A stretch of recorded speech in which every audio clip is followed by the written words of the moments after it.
What's going on, YouTube? 997 subscribers. I'm thankful, bro. I am thankful for everybody who subbed my channel.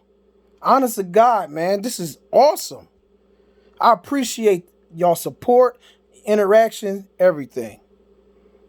I love it. I love y'all comments. I love talking to you guys, everything. Straight up. Now, I just want to get straight to the point here, and I don't want to hold you guys long, but I just feel like this is something that I want to speak about because I think this is huge. There was lots of doubt leading up to today about PlayStation 5's backwards compatibility, right? Will all the games work and all that?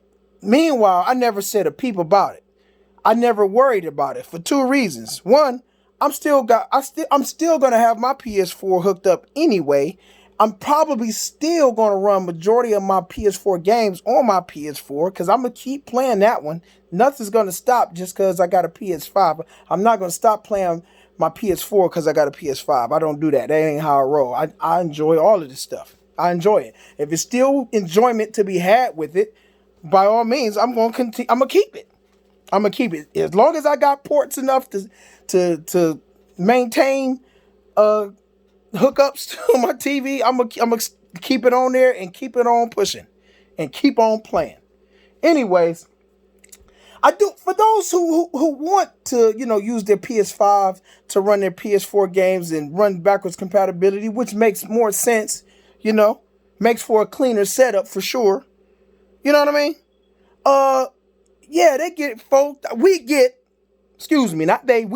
4,000 games at launch. 4,000 games. We want to talk this backwards compatibility thing. Microsoft want to use their Xbox Series X is going to launch with thousands of games or whatever the heck. Well, we get it too. We got it too. So I guess, what's the selling point now? You know what I'm saying? And look, this ain't even about boasting. This whole point is just to show that the whole marketing push with this backwards compatibility is so over exaggerated. That's the whole point of this video. You know what I mean? I'm not gonna boast and brag or none of that stuff. I'm not. Because it ain't even about that. But I do find it hilarious.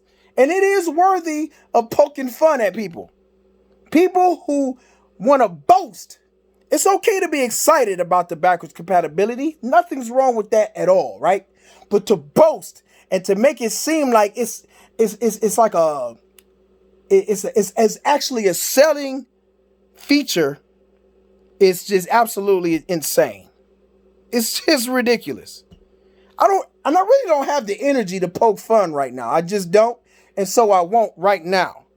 But I more than likely, I'm going to have fun with this. I really am. I'm just going to keep it a buck. I really am.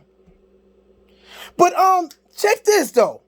Somebody in my last video hit me, or maybe it was some videos before, hit me with the reason why Microsoft has been boasting about this backwards compatibility, has been doing all it can do to make sure these backwards compatible games can run efficiently and great on the brand new console and whatnot. And he said the whole point of it was Game Pass. And I never not one time thought about that.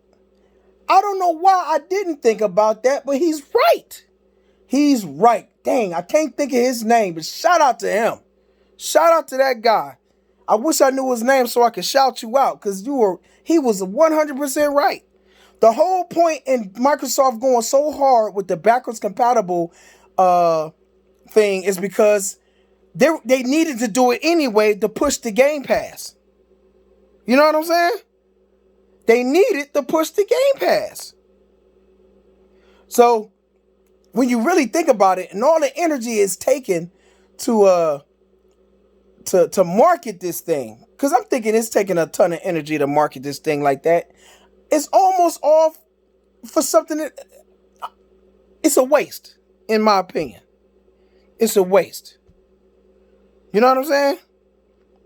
So, in essence, when we talk about quantity, because Xbox fans or I should say, no, excuse me, not Xbox fans, Xbox, the fanboys of Xbox talk about the quantity and how many games they're gonna have.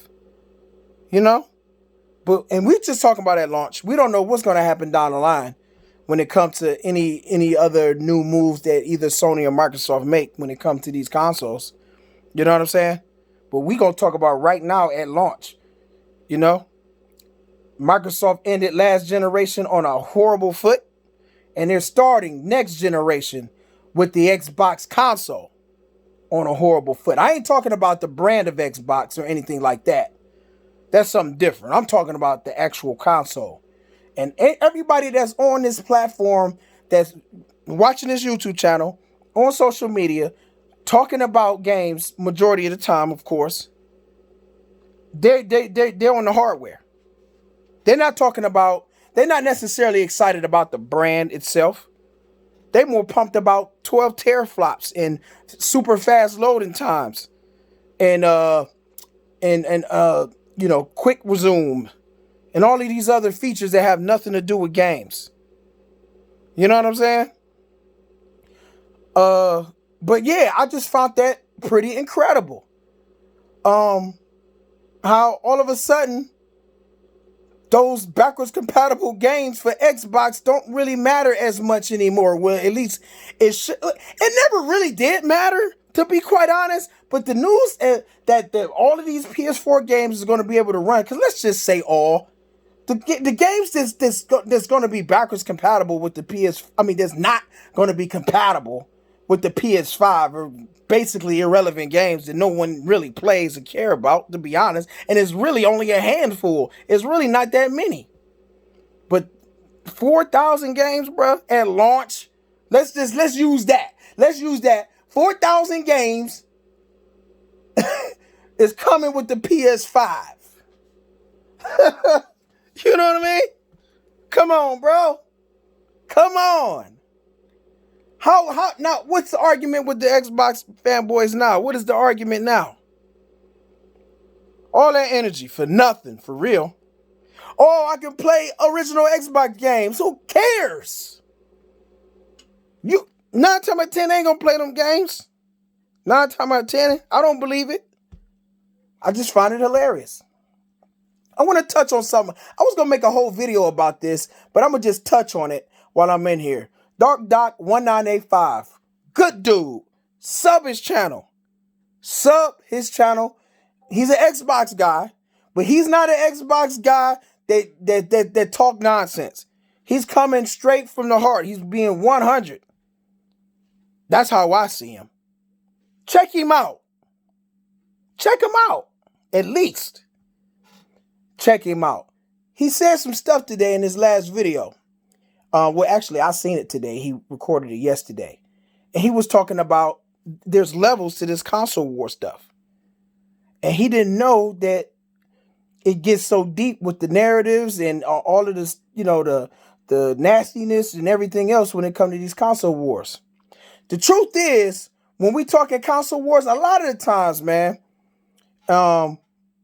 it's just people talking shit and having fun. That's all it is at the end of the day. And there's some ridiculous fanboy that just can't handle it, right? And so they just go off the deep end and then they just get toxic. But for the most part, it's just shooting. It's just talking trash. It's all it is at the end of the day. You know what I'm saying? Only time things can get serious, to be honest with you, is when you really do have people out here, content creators, who push false narratives, like he said, push false narratives, lies to bolster up the product. And that's PlayStation or Xbox, but the truth is, PlayStation fans don't have to make false narratives about things. They winning. So where are the false narratives coming from? You know what I'm saying? Where is the propaganda, the false narratives, the spins, and all of that stuff? Where is it coming from? It's going to come from the loser. It's going to come from the losers, man. And then the losers that follow that loser, you know what I mean? They gonna eat it up because they were looking for any kind of hope they can get for some sort of promise of their Xbox console being relevant again. The truth is, it's irrelevant. And today's news about the PS4 having 4,000 games, the PS5, excuse me, the PS5 having 4,000 games at launch makes the Xbox Series X and S even more irrelevant. It's irrelevant. 72% of all pre-orders in the United States went to PlayStation.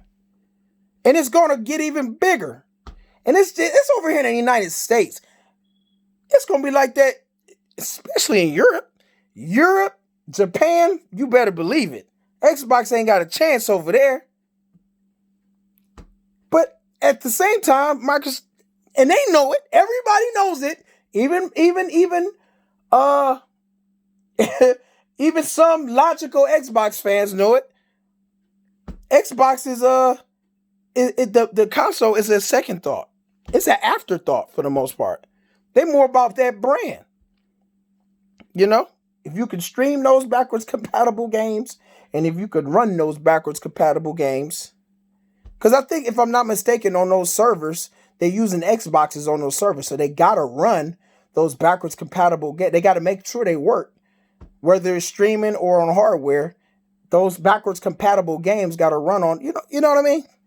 So yeah, I just wanted to say all that, bro. 11 minutes. Sorry, 12 minutes actually.